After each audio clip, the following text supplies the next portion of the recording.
කවුද අර හඳහම් බලන කෙනෙක් ඉන්නවනේ දැස් පේන්නේ නැති. මට බයිනවා බල්ලා කියලා.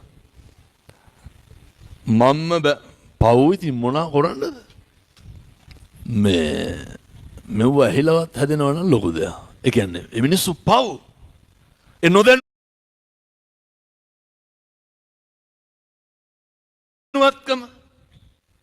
ඒ අනවබෝධය මොකක් හරි සංසාරයේ අකුසලයකට යමක් තේරුම් ගන්න බැරිකම ඒවට අපි මොකද කරන්න ඕනේ? මෙත් සිතින් අනුකම්පා කරන්න ඕනේ. එතකොට ඇති වෙන්නේ අනුකම්පාව. මම මේ කියන්නේ මගේ පුද්ගලික අත්දැකීම. වෙනතුන් දකින්න නැතිනේ මට ඔය කියනේවා.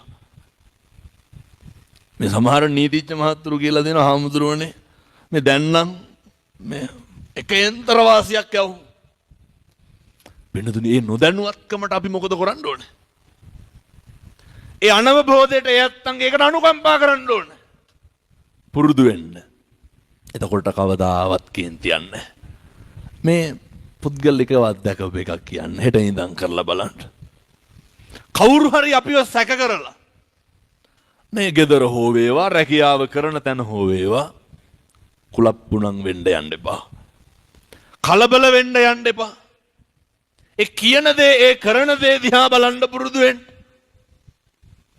එතකොට පුළුවන් වෙනවා ඒ ඇත්තන්ට අනුකම්පා කරලා මේවා මෙත් සිතින් දරා ගන්න. එතකොට පුළුවන් වෙනවා අපි ප්‍රාර්ථනා කරන්න ඕනේ ඇත්තන්ගේ අනවබෝධය මිදෙන්න ඕනේ කියලා. ඒක මොකක් හරි රෝගයක් නේ. අන්න එහෙම උදවියට කවදාවත් උසුළු විසුළු කරන්න යන්න එපා. එහෙම උදවියට කවදාවත් වෛර කරන්න යන්න එපා. හේතුව ඒවා බරපතල අකුසල් පින්නතුනේ. සමහර දරුවෝ ඉන්නවා සේරටම ඉගෙන ගන්න පුළුවන්. මම මේවා මේ දැකලා තියෙනවා හරියට දහම් පාසල් වල හොඳේ. මම ඉතින් මට ආයේ මෙහෙ බණවලට කියනෙකුත් නැහැ මම මේ කියලා තමයි යන්නේ. මෙහෙ දහම් පාසල තියෙනවනේ අපිට. ඔය පුදුම විදිහට දහම් පාසල් ගුරුවරුන්ට බයිනවනේ. අපි හිතමුකෝ දැන් භක්ති ගීත එහෙම තියෙනවන්නේ. ඔකට ඉතින් දානවා නම් මුළු දහම් පාසලම දාන්න ඕනේ. ඇයි? අපූර්වට කියනවා එවුන් ලුදාගෙන තියෙන. කාටද මේ කියන්නේ? ගුරුවරුන්ට. ඔය තරගවලට දානවනේ. මේ එවුන්ට ඕනේ එවුන් ලුදාගෙන තියෙන. අස් කරනවා පින්නතුනේ ශිෂ්‍ය නායකකම මෙහෙම නැතුව ඇති. ඔය සමහර දහම් පාසල් වල මේ දායකම් බව නැති කරගන්නවා මොකේද? ශිෂ්‍ය නායකකමට. ඔය එක අම්මා කෙනෙක් මං කියන අර තමන්ගේ දරුවෙක්වත් හැල්ලු කරන්න එපා. ඔය වගේ ධර්මශාලාවේ දැන් අර ළමයි ඔය තෑගි උත්සව නටනවා සින්දු කෙනෙක්ව මේ කරනවනේ. මම මේ වගේ කෙලවරේ ජනේලයක් ගාව හිටියේ. අර අම්මා ඇන්න පොඩි එකාට. ඇන්නලා කියනවා තොට තමාලු බැරි. ඇයි? අර කවුරු හරි ළමයෙක් එනවුස් කරනවා. දහම් පාසලේ 1000ක් හිටියාම 18ම එනවුස් කරන්න බෑනේ. අර කොල්ලට බයිනවා තොට බෑලු. අර පේනව නේද හිතවල තියෙන ඒවා. ඒ කොල්ලට බැරිකම නෙමේ. අර වෙන දරුවෙක් ඒක කරන එකේ ජෙල තියෙන්නේ. ඒක උහුලන්න බැරිකම තියෙන්නේ. ඒ කරලා යනකොට අපිට වදිනවා නලල මහ පොළොවේ උලලා.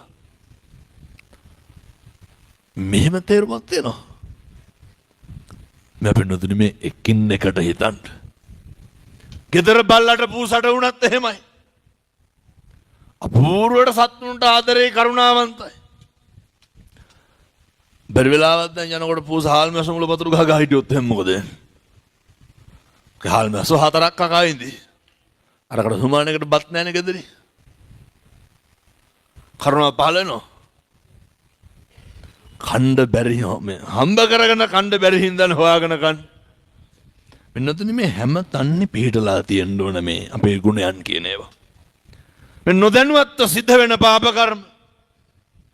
දැක්කදර උකන විජිතපුර කලාව පැත්තේ ඊපෙරද බල්ලෝ 12 දෙනෙකුටනේ වහ දීලා මරලා. ඔය බරපතල පාප කර්ම පින්නතුනේ.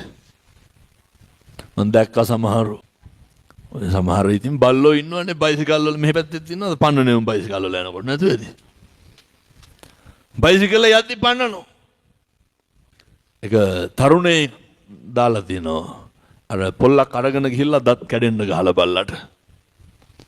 ඒ තිරිසන් ආත්මේ ඉපදිලා තියන්නේ ඇයි? ඒ තමයි අකුසල කර්මය. සාමාන්‍යයෙන් ඉතින් බල්ලෝ බුරනවා. ඔදැන් බල්ලොන්ගේ රැළේ යන කාලෙට එහෙම මට ඇහිලා තියෙනවා පින්නතුනේ අපේ පන්සල කිට්ටුවත් ගෙවල් තියෙනවා. රාත් 12ට විතර 25ක් එකට බුරන්න පටන් ගන්නවන්නේ උඩු බුරනවනේ. පළවෙනි පාර දෙවෙනි පාර බල්ලා තුන්වෙනි පාර දොර පොල්ලක් තරම් එළියට එන්නේ නැද්ද?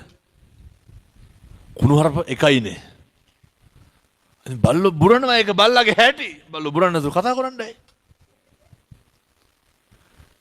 පින්නතුනේ මේ සත්තු වෙලා ඉපදිලා ඉන්නේ සංසාරේ පාප කර්ම කරපු හින්දා. බල්ලොන්ට තඩි ගහලා අපි මොකටද පව් පුරව ගන්න? මේ විදිහට පින්නතුනේ හැම එකක්ම බලන්න ඕනේ. දැන් මේ අද පන්සලට එනකොට සේරම සෙරප්පු ගේට්ටුව ගාවින් ගලවලා දායි. මෙලාට ගහලා ඇතිව පල්ල හැමල් පඳුරු අත සේරම. පන්සලට අඩිය තියෙනකොට පළවෙනි වැලි කැටේ පෑගෙනකොට අපිට මතක් වෙන්න ඕනේ මම මේ යන්නේ බුද්ධ රත්නයේ වැඩ ඉන්න භූමියට. සතෙක් සිව්පාවෙක් දැක්ක දුටු පමණින් මතක් වෙන්න ඕනේ. මේ සංසාරේ පව් කරලා මෙහෙම ඉපදෙච්ච සත්තු. මේ සංසාරේ අකුසල් කරලා මෙහෙම ඉපදෙච්ච සත්තු. සතා සිව්පාව සර්පයා දැක්ක පමණින් සංසාරේ තියෙන බය ඇති වෙන්න ඕනේ පින්නතුනි. අඩුම තරමේ ඔය කිරිහට්ටියකට වතුර ටිකක් හරි දාන්න පුළුවන් එකම ආත්මය මොකද්ද? මනුෂ්‍යාත්මේ. සත්තුන්ට කණ්ඩ බත්තහුරක් හරි ලෑල්ලකට හලන්න පුළුවන් මොන ආත්මෙද? අපිට පුළුවන් වෙන්න ඕනේ. මට මෙහෙම කරගන්න පුළුවන් වුණාට සත්තුන්ට මෙහෙම බෑනේ. මේවා හොඳට හිතන්න පුරුදු වෙන්න. අපි නොදැනුවත් අපේ ආධ්‍යාත්මයේ පිරිහෙන තැන් එමටයි. මේ සේරම හරියනවා. මේ සේරම ගැලපෙනවා. අර බුද්ධානුස්සතිය වඩන්න පුරුදු වෙන්න. බුදුහාමුදුරුවෝ හිතේ ඉන්නකොට පින්නතුනේ එකදු පාපයක්වත් සිද්ධ වෙන්නේ නැහැ. බුදුහාමුදුරුවෝ හිතේ ඉන්නකොට එකදු අකුසලයක්වත් සිද්ධ වෙන්නේ නැහැ. මොකද උන්වහන්සේ අපේ හිතේ වැඩ ඉන්නකොට අකුසල් සිතුවිලි සියල්ල දමනය වෙනවා. ඒවා සියල්ල පහව යනවා. මේ වෙනුවෙන් මම ඔයත්තන්ට යෝජනා කරනවා මේවා සියල්ල ප්‍රායෝගිකවත් විඳින්න ඔයත්තන්ගේ ගෙදර. ඔය ගෙදර ඉන්න පින්නතුනේ උපරිම 6 දෙනෙක් ඇතිනේ. ඔහොම කල්පනා කරන්න අපේ ගෙදර කී දෙනයිද ඉන්නේ කියලා.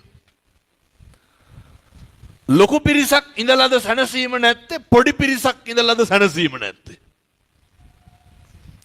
මේ ඉන්නෙත් බොහොම ටික දෙනයි. මේ ටික දෙනා තුල සැනසීම හදාගන්න ඕනේ. දැන් කොහොමද ටික දෙනා තුල සැනසීම හදාගන්නේ? ඒ සඳහා පළවෙනි වගකීම අම්මටයි තාත්තටයි. අම්මයි තාත්තයි සැනසීමෙන් ඉන්න ඕනේ. ඔය මේ පැතිවල තියෙනවද ගෙවල් වල ප්‍රශ්න නැතුවද? ඒ කියන්නේ පින්නතුනේ හරියට මේ අර එදිරිවාදිකම හරියට මේ ලෝකෙට පේන්න මිනිස්සු hina වෙලා හිටියට මිනිස්සු පිච්චෙනවා පින්නතුනේ. ලෝකෙට පේන්න මිනිස්සු අපේ ගම්වල කියන විදිහට කියනවා නම් පවුල් කෑවට කහාද බැඳලා දරුවෝ හදලා හිටියට මිනිස්සු පුදුම විදිහට දුකක් දරාගෙන ඉන්නේ. මේ ලැබුණු ආත්ම භාවය තුල එහෙම වෙලා හරියන්නේ නැහැ. අපි හිතන පතන විදිහට සේරම වෙන්නේ නැහැ. හැබැයි අපිට පුළුවන් වෙන්න ඕනේ යම් තරමකින් හෝ මේවා යහපත් විදිහට ගලප ගන්න. ඒ වෙනුවෙන් හොඳ යෝජනාවක් තමයි වාචාය සංවරෝ සාදු. අර මං මුලින්ම කිව්වේ කටවල් පරිස්සම් කරගෙන ඉන්න. හැම වෙලේම කියවන්න යන්න එපා පින්නතුනේ. සමහර දරුවන්ට අම්මලා වහ ඇයි අර නැගිටපු තැන ඉඳන් මොකක් හරි වැරද්දක් අහු වුණාම කියවනවනේ.